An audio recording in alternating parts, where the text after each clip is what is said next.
Hello everyone, welcome to the YouTube channel of Tribonate. My name is Manoj. Today, let us know about grease. What is grease? A grease is a semi-solid fluid that consists of a liquid lubricant mixed with a thickener. The oil does the lubricating while the thickener holds the oil and provides a resistance to the flow. What is the grease composition? The grease is composed of three components, that is the base oil, thickener and additives. What are the percentage of these composition? The base oil is about 70 to 90%, thickener is about 5 to 25% and additives is 0 to 10%. What are the type of base oils used in grease? There are mineral oils and synthetic oils. In mineral oils, again it is solvent refined, hydro-treated, hydro-cracked, and in synthetic oils it is synthesized, silicone, ester, glycol, polyester and biolubes. And in thickeners it is metallic soaps, that is lithium based, sodium based, calcium or aluminium based, and complex soaps and mixed soaps.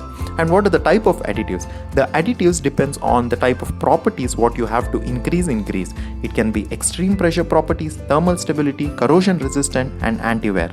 Now let us understand what are the properties of grease.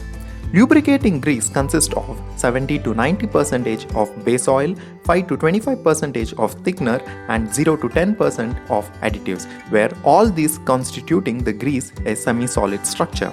The interaction between the oil and the thickener system determines the flow properties or the rheology of the grease. Grease has the complex rheology, hence it is a special lubricant. It has multi-phase formulation which includes the presence of both fluids and solids. Also, the rheological properties of the grease are complex, which is dependent on both the shear rate and the duration of shearing. Grease can be defined based on its rheological characteristics as a lubricant which under the action of small loads at ordinary temperatures exhibit the properties of a solid, and when the load is applied and at a critical value it starts deforming to act like a liquid, and this is vice versa. The two main properties of the grease is viscosity and shear stress. The flow of the lubricating grease is strongly non-linear due to the decrease in the viscosity with increasing shear rate, called shear thinning. In general, the viscosity reaches a maximum plateau at lower shear rates and a minimum plateau at higher shear rates. And what is shear stress?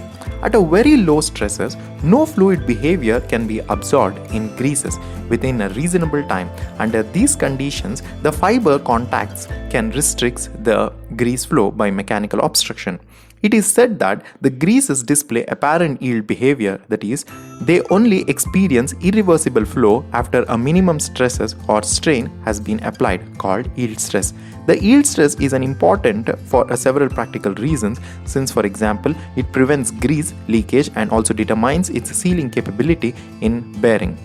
In this graph, we can see that it is a schematic of the rheological behavior of the base oil, which is a Newtonian fluid, and the grease, which is shear thinning with the yield stress. You can see the pattern how the base oil or the Newtonian fluid reacts with the shear stress and shear rate. It is linear. However, in case of the grease, it reaches to a certain yield stress and then it is behaving non-linearly. What are the functions of grease? The main function of the grease is to remain intact on the surface to provide the lubrication for the surface without leakage under the effect of gravity. Grease should not lose its shear properties in presence of varying temperature. Grease must flow through the bearing through the grease gun. However, it should not act as an additional agent to consume more power. What are the functional properties of greases? It acts as a sealant and prevents leakages. It has more advantage compared to oil and it acts as a solid lubricant. The fluid levels are not to be controlled or measured. What are the main advantages of greases? Better stop-start performance. When the system shuts down, oil drains away while the grease remains in the component. Contamination. The risk of contamination products such as food and pharmaceutical type products is reduced with the use of grease due to its resistance to flow into the products. Grease decreases dripping, splattering and leakage. Greases reduce noise. Greased machinery tends to need less power. Disadvantage of the greases. Reduce cooling or heating transfer. The flow of the oil removes heat from the point of the generation where it can be removed or dissipated. Greases tends to hold heat in place. Poorer storage ability. Too long storage can lead to separation of the base oils and the thickener and may also result in altered properties. Greases may not reach all places in a need of lubrication. Greases cannot be used at a high speeds that liquids are well suited for. These are the references for the information in the slide.